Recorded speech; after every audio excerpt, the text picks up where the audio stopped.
Good morning, everyone. In the last class, we've studied the various factors which can affect the propagation of sounds. What is propagation? Propagation means traveling of sound. The way the sound travels is called propagation. Okay. So, how does the propagation of the sound gets affected? And we learned that the propagation of sound depends on the medium. How does it depend on the medium? It means the speed of the sound is fastest in solids. The speed of the sound is slowest in air. Why is that so? We learned the reasons also, and we learned how the molecules are compactly packed in the case of solids, and that's why the speed of the sound is fastest in solids. Next is temperature. Okay, let me now tell you about temperature. You try and start heating the scale.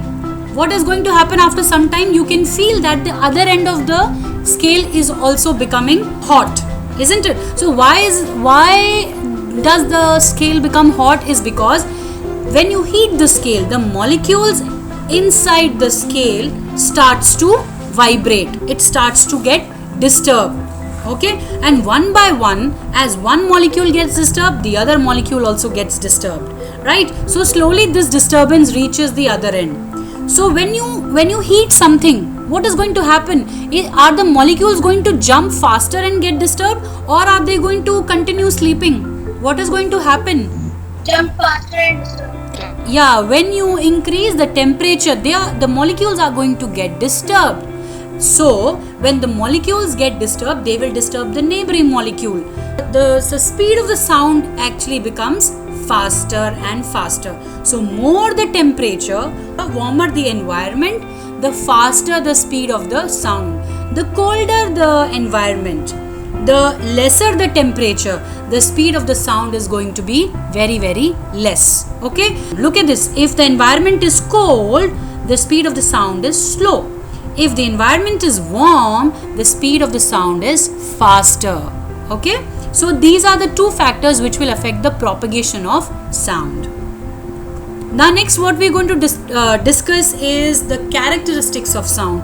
Sound also has certain characteristics, and because of these characteristics only, every sound is different. There are some sounds which are very, very feeble. Feeble means very, very low. There are other sounds which are very loud. There are other sounds which are very high pitched sounds. There are some other sounds which are very low pitched sounds. So every sound is different. Suppose if all your teachers sit in front of you and we blindfold you and we start speaking, you can make out which is your English teacher, which is your maths teacher, which is your physics teacher, isn't it? How do you make out that these sounds are different? Because the property of each of our sounds is different. I may have very loud voice, somebody may have very shrill voice, the other teacher may have very, very soft voice, isn't it? So we are going to see the characteristics of sound, the properties of sound now. So these are the following properties I have written over here. First is amplitude, frequency, wavelength, time period and speed. Okay. Now, so all these are the properties and we are going to see them one by one. Now let's understand what is amplitude. Now suppose you take a rope, okay, and you hold the rope from both the sides. So this is a rope. This wave that you see here, it was actually lying straight initially. Now what you do is, if the rope is lying straight on the ground, you lift the rope, hold the rope from one end and try to give a jerk. You have to lift it and again bang it down on the ground. What will you see? You will get vibration, isn't it? Can you all imagine what I am trying to tell you? This is called a wave or a vibration, or you can say oscillation. Now, see this. This line that you see here, this horizontal line is called the mean position. Mean position means original position. When you lift the rope and you try to give a jerk to the rope, so the wave starts from the mean position, goes to the highest position, comes back in the lowest position, then again goes to the mean position here, then goes to the high position, comes back in the mean position. The highest position is called as crest. The lowest position is called trough, which we are going to study in the next slide also. Okay. So what is happening? The wave is jumping up and down, isn't it?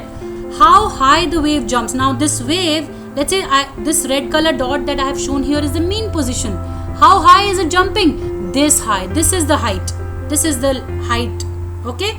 This is called as amplitude of the wave. So how do you define amplitude? Amplitude is the fluctuation or the displacement of a wave from its mean value. In this wave, if you see, this is the height to which the wave has jumped. So this is the amplitude, and this is the definition of the amplitude. Look at this, how the wave is jumping. Okay, let me show you once again. Look at this, how the wave is jumping and coming back. So that height is called as amplitude. Now let me move here. Do you see these two figures? Can you tell me where is the amplitude high? In which diagram is the amplitude high? Second. Yes. Yes. Second. Very good. Very nice. In the second diagram.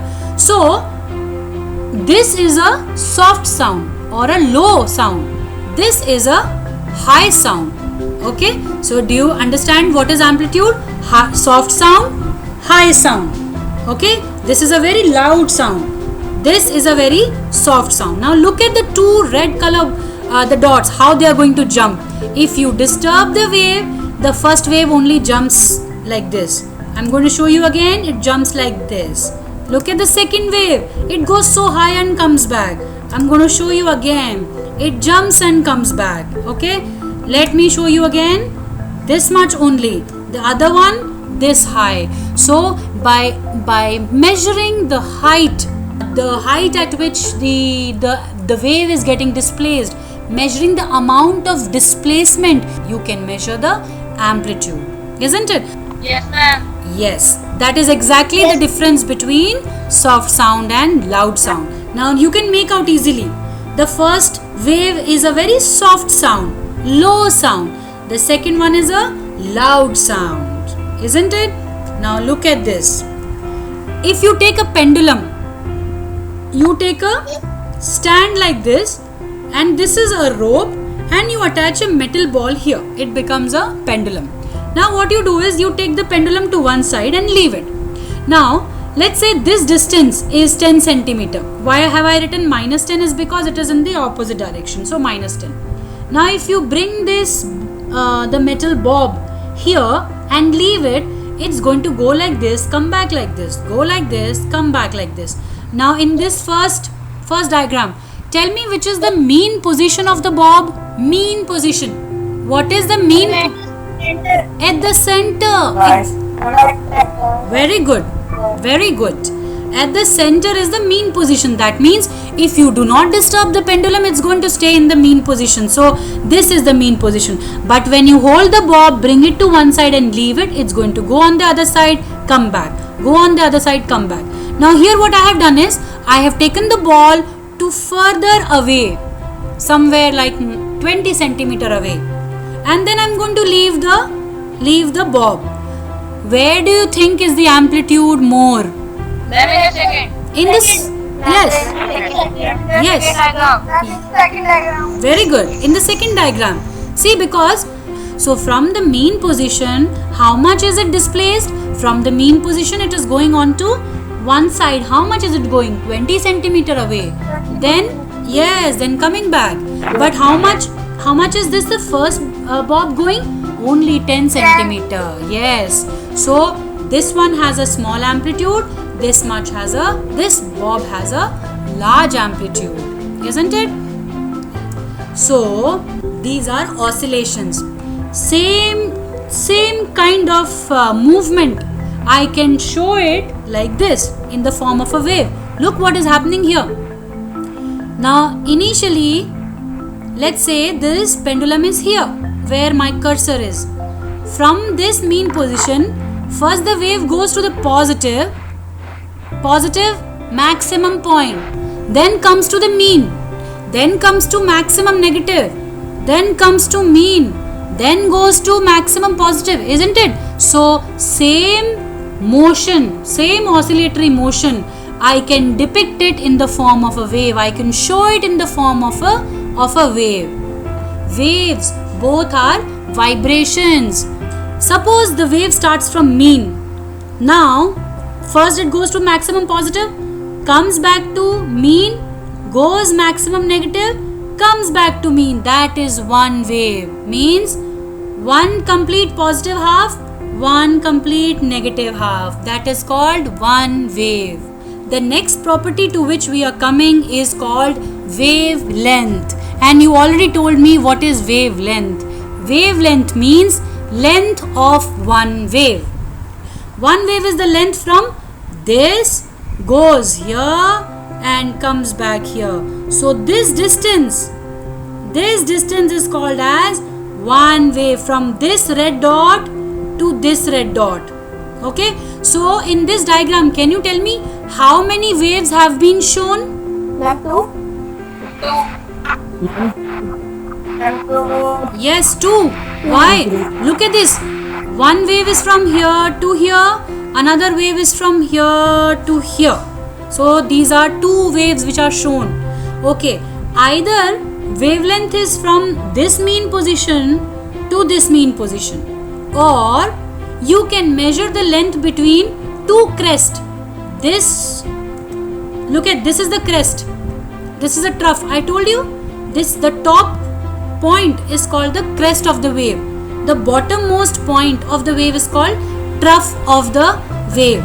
Okay, so you can measure the gap between this crest and this crest, or you can measure the distance between one trough and the other trough.